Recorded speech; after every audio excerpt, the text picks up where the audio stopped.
또 전화가 와서 잠깐 멈췄습니다. 죄송합니다. 자, 그래서 오늘 소개시켜드릴 논문은 미세 플라스틱이 얼마나 많은지 아일랜드에서 연구한 논문이에요. 그래서 이 실험은 되게 간단한데 그 일정한 크기의 박스를 한 12개 정도를 아일랜드의 그 바다에 넣어놓은 겁니다. 그래서 어느 정도 깊이에 3.5cm 깊이에 넣어놓고 그것을 다시 일정 기간 지난 후에 건져내서 미세 플라스틱이 얼마나 많은지에 대해서 계측하는 논문이에요. 그리고 어떤 미세 플라스틱들이 종류가 어떻게 되는지 이런 것들을 한번 확인해 본 겁니다. 그래서 보면은 12개 중에 11개가 플라스틱을 발견했고요. 그 다음에 뭐 폴리아마이드나 폴리프로필렌, 펫, 아크릴 같은 되게 굉장히 다양한 그런 플라스틱이 종류가 발견이 됐다고 합니다. 그거에 맥시멈 뎁스를 보면 뭐 3cm, 뭐 3cm, 그러니까 이미 깊이 있다라는 거는 표면에 있는 것이 아니라 이미 풍화 작용을 통해서 지구 밑바닥으로 세그먼트로 들어가고 있다는 거죠. 그 말은 그 플라스틱은 되게 오래된 거고 계속 풍화 작용을 통해서 작아질 수도 있다는 거죠. 자, 그런 것들이 보면은 가장 많이 있는 것이 폴리아마이드입니다. 폴리아마이드. 그 다음에 페트가 있고, 그래서 여러 종류의 플라스틱이 있었습니다. 그래서 이 폴리아마이드는 여러 가지 장점이 있어서 우리가 사용을 하고 있어요. 뭐 예를 들어서 이 수축력이 아니라 잘 늘어나고, 그 다음에 온도에 굉장히 안정하고, 그 다음에 뭐 화학 물질에도 되게 안정한 그러한 플라스틱이라서 뭐 의류나 뭐 케이블이나 뭐 자동차나 그 푸드 패키징이라고 해서 그 음식을 이렇게 포장할 때도 많이 사용하는 그런 것을 이제 폴리아마이드 계열인데 이런 것들이 가장 많이 발견됐다고 하고요. 그 다음에 폴리프로필렌 같은 경우에는 여러분들이 쓰시는 것들이 이런 것들입니다. 푸드 스토리지 할 때 뭐 있는 것들, 그다음에 쓰레기통이나 뭐 간이 의자 같은 것들, 그다음에 코스메틱을 담는 통이나 왜냐면 케미컬이 굉장히 안정하니까 인더스트리나 메디시나 헬스 같은 경우에도 많이 사용을 하고 있는 것이 폴리프로필렌입니다. 페트는 여러분들 다 아시다시피 페트병. 뭐 우리나라는 정수기를 많이 사용을 해서 그런데 미국은 정수기를 사용하는 경우도 있지만 이런 페트병에다가 코스코 같은 데나 이런 데 가보면 500ml짜리 페트병 이만큼 팔잖아요. 그게 사실 더 싼 경우가 있거든요. 그래서 페트병 굉장히 많습니다. 그래서 이런 것들을 요즘에는 분해가 되는 페트병을 연구하기도 하고 그런 경우도 굉장히 많은데 이런 페트도 사실은 엄청나게 큰 용량을 갖고 있는데 이런 것들도 사이즈가 작아져서 미세 플라스틱 양 정도 작아지는 그러한 경우도 생기고 그런 것들이 이미 발견이 됐다라는 것이죠. 그리고 사실 더 문제는 뭐냐면 우리가 발견하고 있는 그 미세 플라스틱은 우리가 배출한 미세 플라스틱의 1% 내외도 안 된다는 겁니다. 그 말은 무슨 말이냐면 아직 99%가 어디에 있는지조차 모른다는 거죠. 분명히 우리가 만들긴 만들었는데 어디에 있는지 모르는 거예요. 우리 몸에 있을 수도 있고 다른 물고기의 몸에 있을 수도 있고 우리가 보이지 않는 우리가 측정 불가능한 곳에 있을 수도 있다는 것입니다. 그래서 2010년 벌써 10년 전부터 그 나사 아이스케이프라는 그 단체에서는 그 매년 그 일정 기간 동안 계속 미세 플라스틱 남극에 있는 미세 플라스틱을 계속 검출하고 있다고 해요. 왜냐하면 해류의 영향을 통해서 사실은 그 많은 부분의 미세 플라스틱이 태평양에도 있지만 남극이나 폴라에어리엄, 남극이나 북극에도 계속 그게 쌓이고 있다고 합니다. 근데 그게 쌓이면은 사실은 그 얼음의 녹는 점을 방해할 수도 있고 또 거기에 있는 해양 생물들의 생태계를 파괴할 수도 있다는 것이죠. 그래서 이 미세 플라스틱에 대한 연구들은 계속적으로 점점 증가를 하고 있고요. 그 중에 또 하나를 소개시켜 드릴 건데요. 그렇다면 미세 플라스틱이 우리 몸에 어떠한 영향을 주는지에 대해서 실험하는 놈들이 요새 계속 나오고 있습니다. 그래서 그 중에서 사실은 1차적으로 미세 플라스틱을 먹는 아이들은 우리가 아니라 우리 이제 축적된 걸 먹죠. 이제 플랑크톤 계열의 아주 미세한 작은 생물일 텐데 그런 애들이 어떠한 영향을 받는지에 대해서 조사하는 논문이 있어서 이걸 좀 잠깐 소개를 시켜드리려고 해요.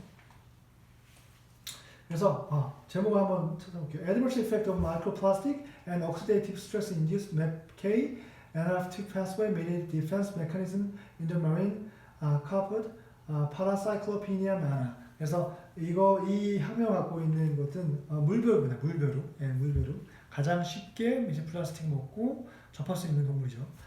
자, 얘네들이 그 0.05 마이크로미터, 0.5 마이크로미터, 6 마이크로미터 작은 거부터 큰 거에 미세 플라스틱을 먹였을 때 얘가 몸에 체내에 존재하는지를 본 겁니다.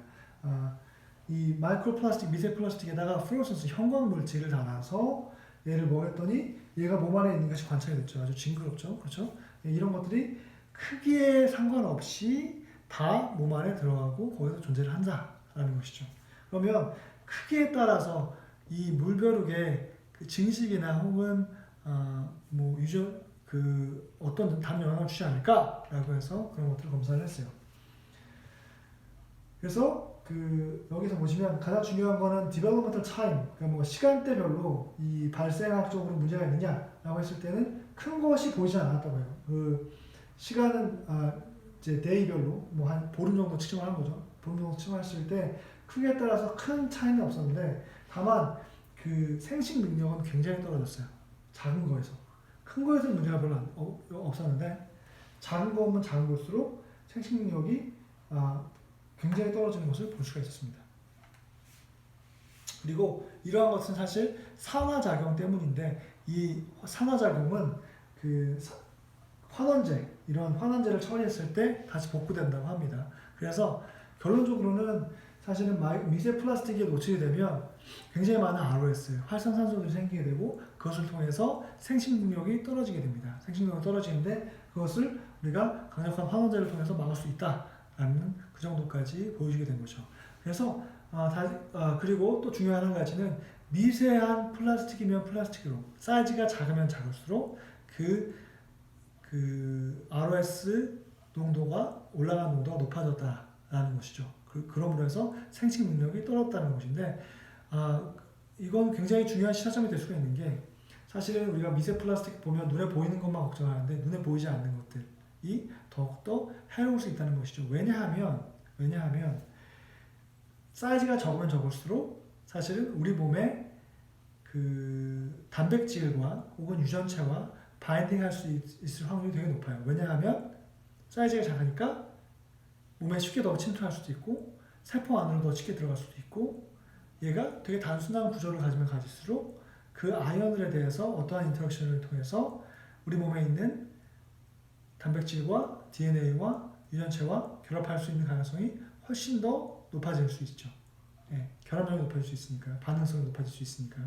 사이즈가 작으면 작을수록. 그래서 사실은 지금도 문제지만 앞으로도 문제가 될 가능성이 굉장히 높습니다. 왜냐하면 앞서 말씀드렸다시피 미세 플라스틱은 거대한 플라스틱에서부터 계속 풍화작용을 통해서 만들어지고 지금 미세 플라스틱을 줄이고 있다 해서 치더라도 이미 나온 플라스틱 자체가 우리가 아직 99%가 어디 있는지도 모르고 그것이 풍화작용을 통해서 점점 더 작아질 수 있기 때문에 미세 플라스틱에 대한 위협은 아직까지도 존재하고 있고요.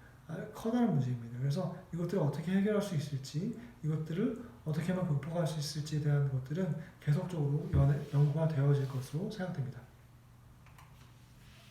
실제적으로 우리가 향장학과니까 피부에 대한 것들을 보면 사실은 화장품도 이러한 나노 화장품이라고 얘기는 하지만 사실은 사이즈가 꽤 크죠. 500 마이크로미터 마이크로플라스틱이죠. 네, 마이크로플라스틱 정도의 그런 비드를 많이 사용을 해요. 그래서 이거는 뭐냐면 그 마이크로비드, 코스메틱스, 화장품에서 추출한 거예요. 코스메틱스에서는 이런 비드를 많이 사용하잖아요. 바를 때 뭐 나노 사이즈의 파티클을 이용해서 전달력을 높이고 뭐 아니면 뭐 스크럽 할 때 뭐 이런 굉장히 미세한 플라스틱을 많이 사용하거든요.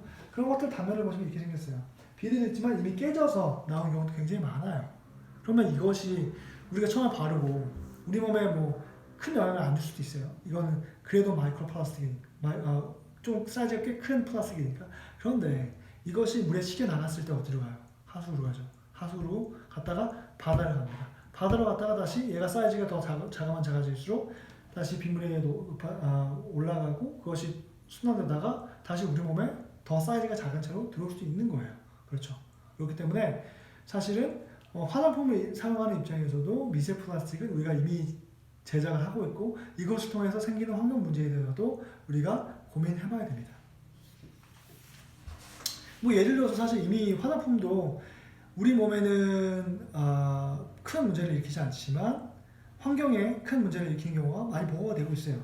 그중에 대표적인 것은 이거죠. 뭐 뉴스에서 이미 여러 번 나왔지만 하와이에서는 이미 leaf unfriendly 선스크린 중에 해초 산호를 죽이는 종류의 선스크린은 금지시켰어요. 하와이에서는. 왜냐하면 지금 이거 보면 해초가 건강했을 때는 코랄, 해초가 건강했을 때 여러 종류의 그 색깔을 나타냈는데 이 선스크린에 의해서 해초가 하얘지고 죽어버리는 현상이 있어요. 그래서 이 산호가 죽기 때문에 선스크린을 바르고 사람들이 이제 바닷가로 가서 거기서 다 이제 다 쉽게 나오잖아요. 그런 나온 물질들 중에 대부분 케미컬 선스크린이죠. 케미컬 선스크린이 뭐 예를 들어서 옥시벤전이나 뭐 이러한 계열들의 그 화학적인 선스크린은 이런 산호들을